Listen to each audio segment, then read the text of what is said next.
Hello বন্ধুরা, কেমন আছেন? আজকে আমি আপনাদের সামনে হাজির হয়েছি নতুন একটি ভিডিও নিয়ে। আজকের বিষয় হল আল্লু অর্জুনের পুষ্পা ২ মুক্তির তারিখ পোস্ট প্রোডাকশন কাজের জন্য পিছিয়ে গেছে। এই বিষয়টা নিয়েই আজকের আলোচনা। তো ভিডিওটি শুরু করা যাক।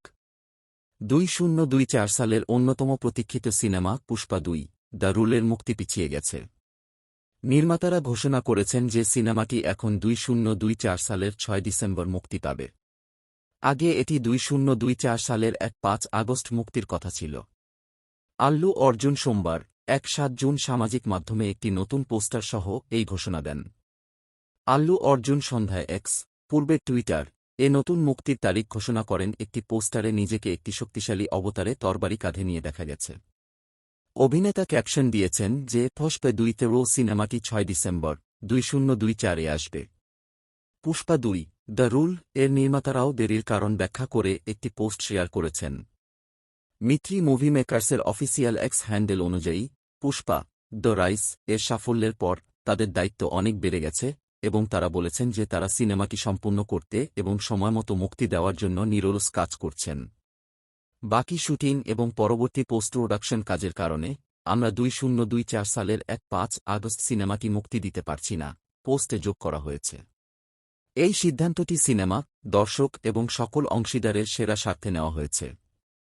আমাদের লক্ষ্য বড় পর্দায় একটি স্মরণীয় অভিজ্ঞতা প্রদান করা, মানের সাথে আপোস না করে। আমাদের টিজার এবং গানগুলোর প্রতি সামগ্রিক প্রতিক্রিয়া উদ্দীপক হয়েছে এবং আমরা একটি সিনেমা উপহার দেওয়ার প্রতিশ্রুতি দিচ্ছি যা আপনি সত্যিই ভালোবাসবেন। পোস্টটি অব্যাহত থাকে। নির্মাতারা তাদের বিশ্বব্যাপী দর্শক এবং অংশীদারদের প্রতি আন্তরিক ধন্যবাদ জ্ঞাপন করেছেন তাদের অবিচল সমর্থনের জন্য। যোগ করেছেন যে মিডিয়া এবং চলচ্চিত্র শিল্পও অবিশ্বাস্যভাবে সমর্থনকারী হয়েছে। পোস্টটি শেষ হয়েছে যে পুষ্পা ২ দ্য রুল এখন ৬ ডিসেম্বর ২০২৪ বিশ্বব্যাপী মুক্তি পাবে। আমরা আপনাকে সেরা দেওয়ার প্রতিশ্রুতি দিচ্ছি এবং আপনি সিনেমায় কেবল সেরা দেখতে পাবেন। পোস্টটি শেষ হয়েছে।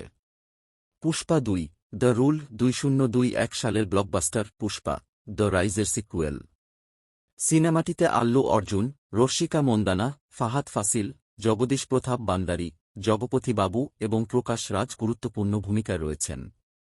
প্রথম অংশটি লাল চন্দন কাঠ পাচারের পটভূমিতে ক্ষমতার লড়াইগুলো দেখিয়েছিল। এটি সুকুমার পরিচালিত। আল্লু অর্জুন পুষ্পা দ্য রাইস তার অভিনয়ের জন্য জাতীয় চলচ্চিত্র পুরস্কার পেয়েছেন। এই ছিল আজকের বিষয়বস্তু। কেমন লাগলো ভিডিওটি কমেন্ট করে জানাবেন আর ভিডিওটি ভালো লাগলে লাইক দিবেন আর চ্যানেলটি সাবস্ক্রাইব করবেন। ধন্যবাদ।